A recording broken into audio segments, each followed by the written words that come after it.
Welcome, I'm Darren, and I'll be your guide today as I look at Upper Deck's Team USA basketball card sets for 1994 and 1996. And I'm only looking at the actual team basketball sets because I don't want to look at the Olympic cards from 1996. That's really talking about Olympics overall in general. Michael Jordan, Larry Bird, and Penny Hardaway all had cards in the set. That's about all we need to know for right now. I'm just focusing on the actual Team USA basketball card sets. Those are the ones I'm focusing on. And Upper Deck didn't have the chance to be a part of the original Dream Team scene because Hoops Skybox got the contract for that. It didn't mean that Upper Deck had no involvement. They were able to do a little bit with Authentics. I talked about that in the Dream Team video, so I'm not going to worry about that here. But in terms of being involved with the Dream Teams themselves, they didn't have a chance until Dream Team 2, which was the World Championship in 1994. And with that car in that year, basically everybody who was not Topps was able to be a part of it. So it was kind of crowded, but Upper Deck was able to do a card set that was distinctive enough that it really did work out pretty well. They did follow a similar model to Skybox, which we'll see in a second, but they didn't bother to do anything in their main card set in 93-94. No precursory subset like Ultra would do. But with Upper Deck SE, they did do a trade card. And so you could send the trade card in, and in return you got a card set that had individual cards for all of the original Dream Team players and the Dream Team 2 players. So all of the players had cards in the set, which was really cool because you could see the players in their original Dream Team uniforms playing, and then you could see who the players were going to be in the upcoming World Championship. So for 1994, when they got around to doing their main card set, like I said, they followed the model that Skybox had developed of having a whole bunch of cards of each player, so you could get different feels for their career, that kind of thing. And the cards in this card set for Upper Deck, they did 6 cards for each player, and they used 2 different card styles. The more common card style is basically the exact same card as had been done in the exchange set. Now, obviously the picture is different, the text is different, but it's the same card design itself. But the other 2 cards, the header card and the 5th card, these are 3/4 bleed cards with some marble text down the side, and then they have a big autograph in gold foil of the player. At least they have that on the 1st card, and then on the 5th card, they actually have Michael Jordan's autograph on it. And that was because Upper Deck had a contract with Michael Jordan. He wasn't playing in the NBA, so nobody else had a contract, but Upper Deck still had that contract and they wanted to continue to use it. So they asked Michael if he could comment on each of the players in the team, which he did. So this is Michael Jordan's view of each player. And do note, Isiah Thomas is in this card set, so he did comment on Isiah. And I got to say, I think he did a really good job with it. He was very positive and upbeat about it. I thought he was very professional in handling it. But I was very intrigued when I found out that Michael had some comments to make on Isiah. And the 6th card for each player has him in his new Dream Team uniform. On the card back, this is where they put all the statistics. All the other cards did not have enough room for statistics, so they just stuck it here on the 6th card, and that's basically what it is. But this was the one time for you to actually see the player in his uniform. But the cards also, Upper Deck wanted to do something pretty distinctive about this, and Upper Deck SE had been their launch into doing parallels. So here in this set, they decided to do a parallel for the whole set, and this is their Upper Deck Gold Medal Parallel. Every single card in the set, the whole set has it. It was one of those 1 per pack kind of things, so these are not super rare, but there is a gold foil print of the logo on it with a kind of a stenciled basketball in the middle of it. So it's a whole parallel that you get to collect, and all of the cards in the set have this parallel. And this includes, after the main Dream Team 2 players, you also have women's basketball team players. And so this is really cool because you get to see like Lisa Leslie and Cheryl Swoops before the WNBA kicked off. So these are very early cards for these players. And obviously like I said, they do have the gold parallel. And then there is another subset which is for former Team USA basketball stars. So Michael Jordan's in this card set. So is Cheryl Miller. And each one of these cards has a big gold medallion down at the bottom, but this is different from the medal logo. This is an actual gold medallion. The whole thing is gold, and it is just the way that the card is. So these gold medallion cards also have the gold medal logo for the parallel. So do understand, when you look at this card, that medallion's supposed to be there. It's always supposed to be there. You need to look elsewhere on the card to see if it is the parallel. And then because of the Michael Jordan contract, they really wanted to take advantage of it. So they did an insert set for Michael where it's basically looking at his Team USA career. And it's a fun little set to collect. It's just kind of, it's a neat little addition that really helped make this card set very distinctive and obviously very collectible. But they also did another insert set where, if you're familiar with SP, this is basically what the SP HoloView cards would be like. And it has kind of a plasticky surface. These are the Chalk Talk cards. And each one of the cards, it's not a plasticky quality, but it has that look, which is kind of weird. It's like a super gloss. There's an iridescent quality to it that's kind of interesting. And there is also, on every single card, there is a hologram of the coach of the team, which is Don Nelson. But every single player on the team is in their normal uniform, with the exception of Reggie Miller, who, for some reason, he has the cloud backdrop. So that's just the way that his card comes out. It's distinctive from all the rest because it's Reggie Miller, so I guess that he just had to be different in some way. And this card set included all 14 players. And I need to distinguish that because in the main card set, there are only 13 players featured. Isaiah Thomas got injured before the event really kicked off, and so they brought in Kevin Johnson to replace him. And so when the main card set was created, it was created with the intention to only have 13 players. But by the time that they moved on to, as they were finishing this set, Kevin Johnson had joined the team, and so they went ahead and they started making Kevin Johnson cards of the inserts. They didn't fit him into the set. They just left him out of that, but for the inserts, they did include him. And they didn't even reseed him into the insert set, they just tacked him on to the end. So CT14 is Kevin Johnson's card, just right there at the end. And so it's a very distinctive card in that it's just about his only card. And I say just about because they did do one other insert, and that was the Follow Your Dreams exchange game. This is one of those games where if the player is a statistical leader, you can send it in and get a card set. Every single one of these cards has the player in his normal NBA uniform. Full bleed card on the front. On the back, it has all the rules. And on the front, there's a lot of gold down the side. One of the lines of gold text says either scoring leader, rebounding leader, or assist leader. Every single player has 3 versions of the card. They all look identical. It's just that on the side, you have to read which of the 3 categories it is.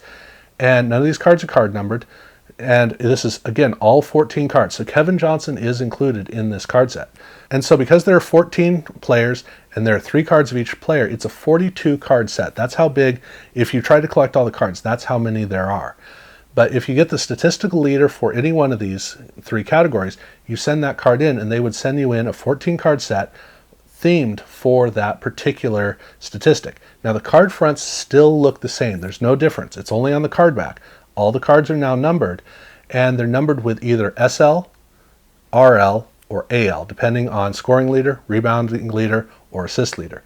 And all the cards on the card backs, they have a specific write-up about that specific player's performance. So every single player has 3 versions of the redemption cards and 3 versions of the exchange cards, or the redeemed cards. And that means the redeemed cards, there are 42 copies of those. There are 42 of the redemption, 42 of the exchange cards. That's a lot of cards, but that means that every single player has 6 cards in the main set, 6 parallels in the main set, 6 of these redemption cards, or 6 of the Follow Your Dreams cards, half and half, and then they also have a Chalk Talk card.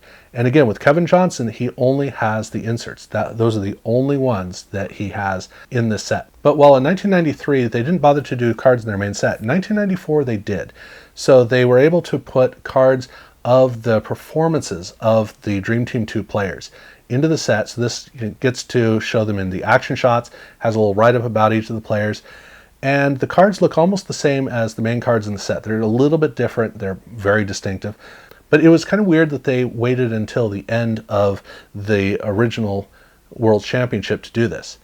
But by 1995-96, they decided to do a preliminary set in their 95-96 set. And this was really cool to end up with because The 95-96 set was a very significant year for Upper Deck in basketball. This was the first year they did parallels for their main set cards. And they didn't do it across the board. They actually had hobby and retail releases where for the hobby they had a whole SE set. It was only in retail where they did the Electric Court parallels. So the main cards for these players, it's the original 10 players that were selected. Every one of the players it's a portrait shot, and they all have kind of like a curtain backdrop, except for Reggie, and interestingly Shaquille O'Neal. Both of those players have basically kind of like basketball keys in the background. For whatever reason, those two cards look very different from all the rest, but the others are all portraits, but they're all portraits. But what I get a kick out of with Reggie and Shaq is they were the two Dream Team 2 players who were coming back here for the 96 Olympics in Atlanta. And the two cards looked kind of distinctive. I just think that that's kind of interesting. Otherwise, the cards have a lot of the similarities of the main cards in the set, except for they have the Team USA logo. But down at the bottom, they have a whole different theme in terms of just the way that it was laid out. But otherwise, they're treated the same way. They're numbered in the set. And the parallel that they have, there were two parallels that were used in 95-96. The Electric Court silver parallel is a holofoil logo for Electric Court. It's right down there, kind of in the middle of the card. But that was a 1 per pack parallel. There was also a 1 per box parallel of gold. And for the gold, it was a gold holofoil. Not just of the logo, all the gold foil on the card has that same holofoil effect. So it's a lot more vibrant. That's the way the card looks. So every single one of the original 10 players has each one of these 3 versions. But there's also a 4th version. Every once in a while, Upper Deck liked to sell a separate set of cards, usually jumbo cards, from something from the set. They didn't do this across the span, but during this time they liked to do that. So they sold a 10-card jumbo set of these same cards. Same card number, everything about the card is the same, except it's basically 4 times as big. But the gold foil on the main cards, here it's just printed gold. That's really the only distinction that these cards have versus the main cards of the set. But there are 4 versions of each one of these cards. So when they got around to their main set in 1996, they still used a similar model, but the biggest distinction they had was they did not have a parallel, which is fine. These are very distinctive cards. The parallels are a lot of fun. But what's going to jump right out at you about these cards is they're all die cut. And ironically, they're die cut on the bottom. So there's kind of like an oval around the Team USA logo, and that's where they do the die cutting. And it makes it kind of awkward to use these. In fact, when I store them, I store these cards upside down because it's the only way to really make it work. It also makes it really distinctive in my boxes of cards because you can see exactly where these cards are at. But these are all die cut, and they, instead of putting 6 cards together for each player and then making their way through, they only put 4 cards for each player in. And the cards have a red to blue fade with kind of a black area in the back. Really nice, elegant card. And on the card back, there's a little room for some text, but the big thing is you'll notice that there's a quad of 4 pictures on the back. And these are all of the different card fronts that they have. So every single shot of each one of the 4 cards, there are 3 panels where those shots keep alternating. So whatever image is on the front, that's the only image not on the back.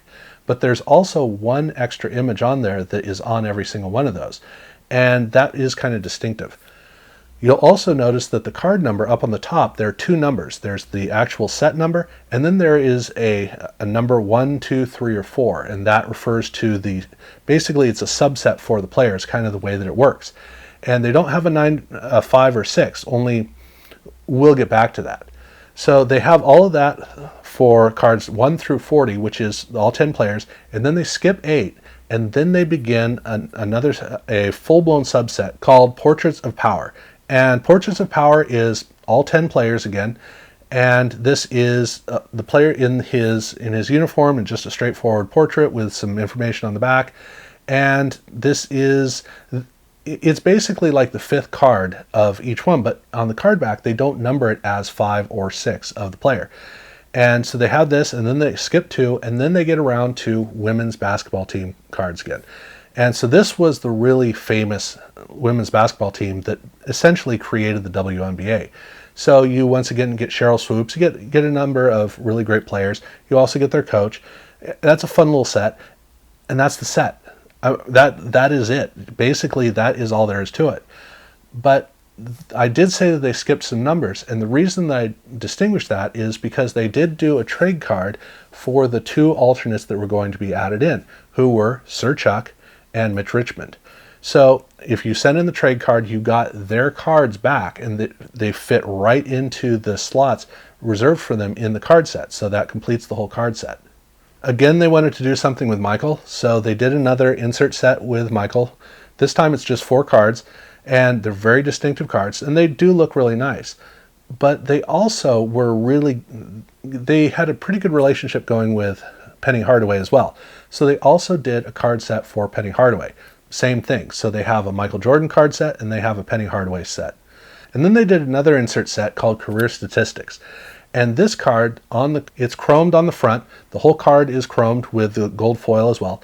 If you look on the back, you'll notice that it has that 5, which means they consider this to be the 5th of the 6 cards. And the card Career Statistics, this is where they put the statistics. They didn't have it on any of the 4 cards in the main set, so they consider this to be the 5th card for each one of the players. And then essentially the Portraits of Power card, that is the 6th card. So you still get the 6th, just like in the previous year. But this was how they approached the career statistics for the player. And the cards have a silver finish on the chrome, but they also came in a much more rare gold version of this as well. So there's a whole gold parallel of all of these cards. So that means that every single player has not just 6, but actually 7 cards. And then they again did a Follow Your Dreams card set. And in this case, they did, all these cards are numbered, which is kind of cool. They did 1 through 10 of all the players, and then they also did an 11th card for the 11th and 12th player, because again, they didn't know who Sir Chuck and Mitch Richmond were. They didn't know that those were the 2 players that were going to be selected. So they made an 11th card as a fill-in for whoever those players were. But all of these cards are for scoring. And so that means there's only 1 statistic, which means there's only 1 winner. Only they actually did 2 winners. They did the main scoring leader, and then they did the runner-up. So if you got the scoring leader, what you got back was cards with a really cool iridescent effect on the chrome finish of gold. And then if you got the runner-up, you got it in silver, which means the gold cards are not any more rare than the silver cards. They're basically exactly the same rate. But the cards that you got back, it was a 12-card set, because now they actually knew who the 2 players were. And so that means that you had 12 cards, but they also reseeded the players so that they slotted into the place alphabetically where they would belong. And because Charles Barkley is the first name, that means every single card has a different number in the 2 exchange sets as they do in the original redemption cards. But again, Upper Deck wanted to do something special outside of all of this, and so they had a special box release of cards. And you get this box, and it has 12 cards inside of it, and the cards inside are the same Portrait Power cards as in the set. Same numbers, everything. These are not jumbo cards. They are exactly identical. The only difference is that instead of gold foil, these have silver foil. So it's another parallel, and it's a special little card that really doesn't come up very often at all. But neat little addition they had. And then there's one other thing to mention about what Upper Deck was doing at this time, because they had a deal with Kraft Foods. And so for various packages, they would, on the back, they would have a card. This is a perforated card, but they would have a card printed on it for the original 10 players. On the inside, they do have the printing on the card back. So this is a full-blown 3-dimensional card, or a front and back card, and it's for the 10 original players. And it's the only other thing that they really did of any significance for these sets. But this was what Upper Deck did. When we got around to 2000, Upper Deck was no longer involved. In fact, that was when everything shifted completely over to Topps. So this was their window of time. But it's fun to look through it, and these are basically everything that they did during this time. So I hope that you learned some things from this. I hope that you enjoyed watching the video. Definitely check out the other videos I've done for the USA card sets for Dream Team, Skybox, and for Fleer. Check those out if you haven't had a chance. Subscribe if you haven't done so already. Thank you very much for watching.